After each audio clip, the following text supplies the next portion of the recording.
From our 7 Tasmania studios, your nightly news with Kim Miller begins now. From the arrest of anti-salmon farming protesters to Tasmanian environment groups and crossbenchers lashing the Prime Minister, it's been a lively day in federal parliament. The Albanese government officially introducing its contentious bill to protect salmon farming in Macquarie Harbour, which is expected to pass, much to the frustration of critics.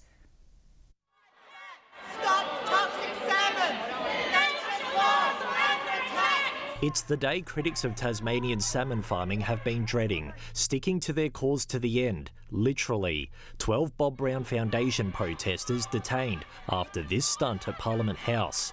Further inside, the Prime Minister's bill to protect the state's salmon industry received more backlash from environmental groups and policy think tanks. This piece of environmental legislation is saying yes to fast-tracking extinctions. It's saying yes to polluting and damaging industries. This will have ramifications beyond the salmon industry. This is creating chaos. Labor is making a mistake. To crossbenchers from Tasmania and the mainland. It is such a complete breakdown in good governance. The law stinks, the rotten salmon stinks, and the whole process stinks. The legislation will amend the Environment Protection and Biodiversity Conservation Act, in essence preventing challenges to previous government decisions that are at least 5 years old. This applies to a very small number of potential decisions. It's in response to a review process by Tanya Plibersek of a decision in 2012 to allow salmon operations to expand in Macquarie Harbour, triggered at the request of environmental groups in 2023, fearing the sector was putting the survival of the endangered Maugean skate at risk, concerns still held by other organisations. Save the skate, mate. The coalition adamant the industry can coexist with the skate, and while likely to support the new laws, they say it's taken too long. This situation has been facing salmon workers in the electorate of Braddon in Tasmania now for more than a year, nearly 18 months. 2 Christmases these salmon workers have had no certainty about their employment. The major parties only have until tomorrow to pass the bill before the election. Anthony Dodd, 7 Tasmania News. Nearly 1,000 people are expected to pack into Hobart's Town Hall this evening, debating the future of the City Council's bike lane trial on Collins Street, with works already underway. For more, we're joined by our reporter Rebecca Gayton-Eris. Now, Beck, how has the debate come about? Kim, tonight's meeting is a result of a petition lobbied by the Confederation of Greater Hobart Business, who oppose the trial.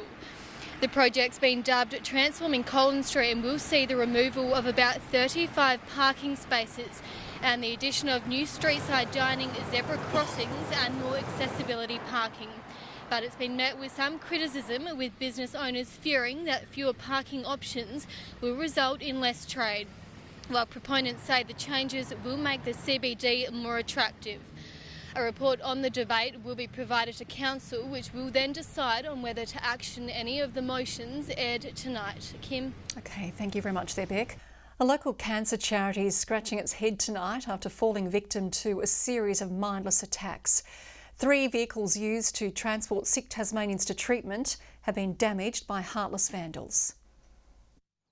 A cruel double blow. Cancer Council Tasmania's transport to treatment cars parked at its Launceston Centre targeted 2 weekends in a row. Their tanks have been pierced and a lot of fuel spilled on both occasions, and this is super dangerous. It could have had a massive devastating impact for fire. No one can understand sort of why it's happening or what the purpose is. The damage away from the car park causing the greatest impact.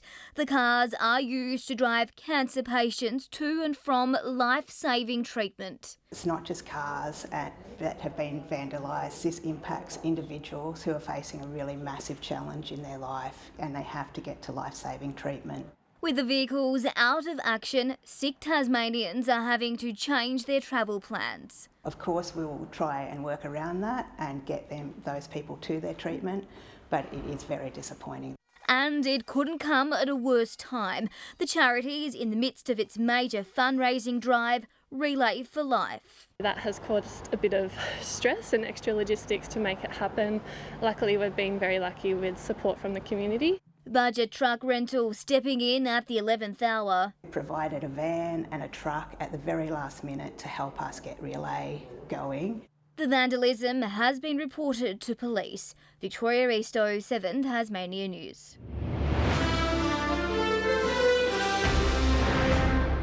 Tasmania's Peak Medical Association is calling for $6 million in federal funding to be dished out immediately so a transition plan for Hobart's expecting mums can be put in place before the Hobart Private's maternity unit closes.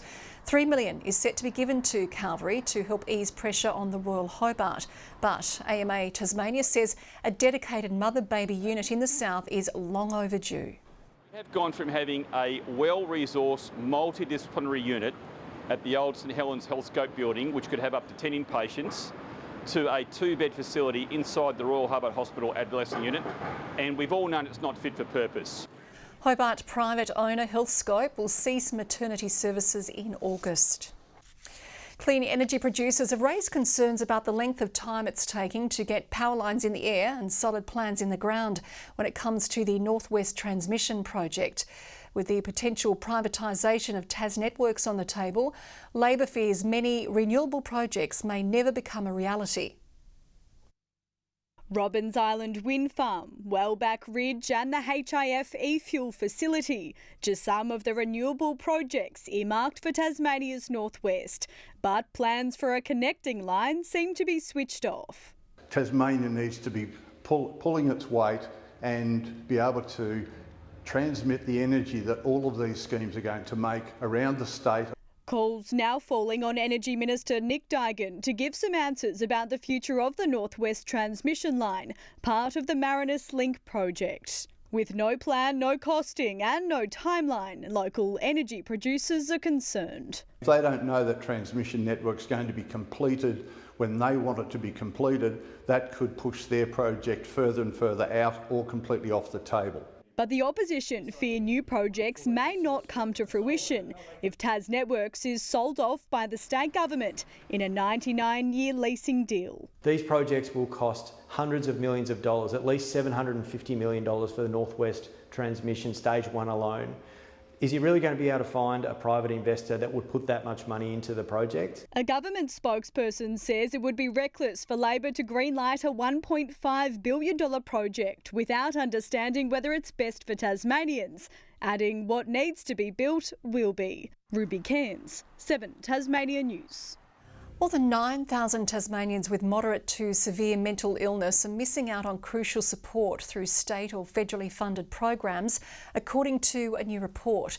The Mental Health Council of Tasmania is calling for urgent assistance to strengthen psychosocial support services.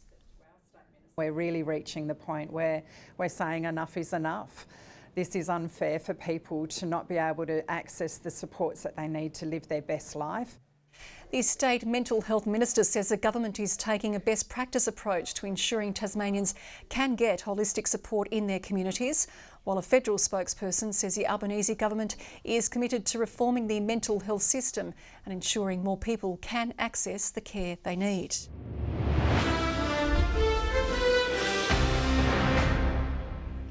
The Diamondbacks will be hoping history repeats when the Premier Hockey League returns this weekend.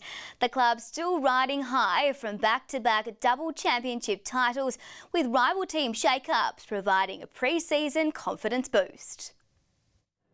2024 delivered double glory for the Diamondbacks, the men's and women's sides both taking home the flag in the Premier Hockey League. It was really special. It's quite rare to see both teams win it, I think. The reigning women's champions are eager to keep hold of their silverware, with the 2025 season just around the corner. Huge win on the boys and the girls side is, absolutely a bit of a target, but nothing we're afraid of. The men's are approaching the new year with a clean slate. It all resets again as soon as the season kicks off, so we're excited. We've been putting in a bit of work in the off-season. Round 1 gets underway this weekend when old rivalries return to the pitch.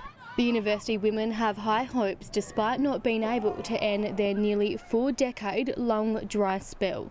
They'll be without imports this season, but are confident an influx of fresh blood can only help. They were quite vital for us last season, but we're still a team without them. our new players coming in are also going to assist us. Canterbury men are done licking their wounds after falling short of the title, hoping a team shake-up won't rattle the squad too much. We've had a couple of big losses for really strong players, either moving away or going to other clubs, so probably not as dominant as we were last season. Season 2025 gets underway on Saturday. Rebecca Gaidaneris, 7 Tasmania News. Plenty of Tasmanians have been in action on the water for day 2 of the Australian Rowing Championships. They join a record field of elite athletes from across the country who are battling it out on Lake Barrington this week. And with many of our local crews surviving the heats, there's plenty still to come. Racing continues tomorrow. And there will be plenty of Tasmanian flair when runners take to the track in Melbourne this weekend. Stuart McSwain, James Hansen and Sam Clifford have all been named in the start list for the Maury Plant Meet 5,000 metre event. You can watch the race right here on 7 Tasmania on Saturday night after the news. And that's all in sport, Kim. OK, thanks, Vic. Well, Peter Murphy will join us after the break with the weather forecast.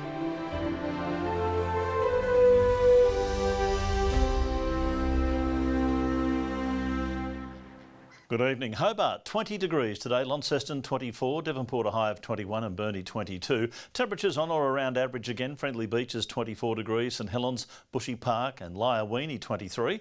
Smithton, Lowhead, Grove, along with King and Flinders Islands, all 21 and Strawn, 19 the top. Cloudy conditions over the west, while clear skies prevailed over the rest of the state. No rain for the last 30 hours across Tasmania. Plenty of clouds still over the mainland, in particular Queensland, New South Wales and the tropics. A little more over the Gippsland region and the southern New South Wales coast. Tomorrow we have 3 high pressure cells over southern waters. Low pressure troughs continue over Queensland and the north as a deep low develops off the WA coast. West-southwest winds our way at 10 to 15 knots, but tending south-southeasterly over the east and increasing to 15 to 25 knots over southern waters later. 22 and partly cloudy in Hobart tomorrow, Geeveston 20, a top of 21 for Bothwell. Launceston tomorrow, a high of 26 and partly cloudy, 22 the high for Devonport. Bit of cloud over Cressy but fine and 24 the maximum. Burnie expecting 23 and mostly sunny. The chance of a shower, 50-50 chance for Strawn, 19 the high, 20 the top on King Island at Curry. And for St Helens, a possible shower, 21 a shower and 22 for Swansea, a possible shower for Orford, 21 the high. A fine partly cloudy Thursday on the way, temperatures still bearable. A slight chance of a shower over the northwest on Friday, otherwise fine. And on Saturday a few showers, only light though, winds cooling from the south later in the day. 38 and sunny in Perth tomorrow, a warm day in Adelaide, cloudy for Melbourne, partly cloudy weather for Canberra and Sydney, and a rainy 26 in Brisbane. Little cloud around at the moment, Hobart 16, 19 in Launceston, Devonport clear and 18 degrees. The moderate weather continues, Kim. A few showers on Saturday may upset a few of the cricket finals that get underway this weekend. OK, thanks for the update, Murph. And that wraps up your 6 p.m. bulletin. We'll be back later with updates. Thanks for joining us. Good night.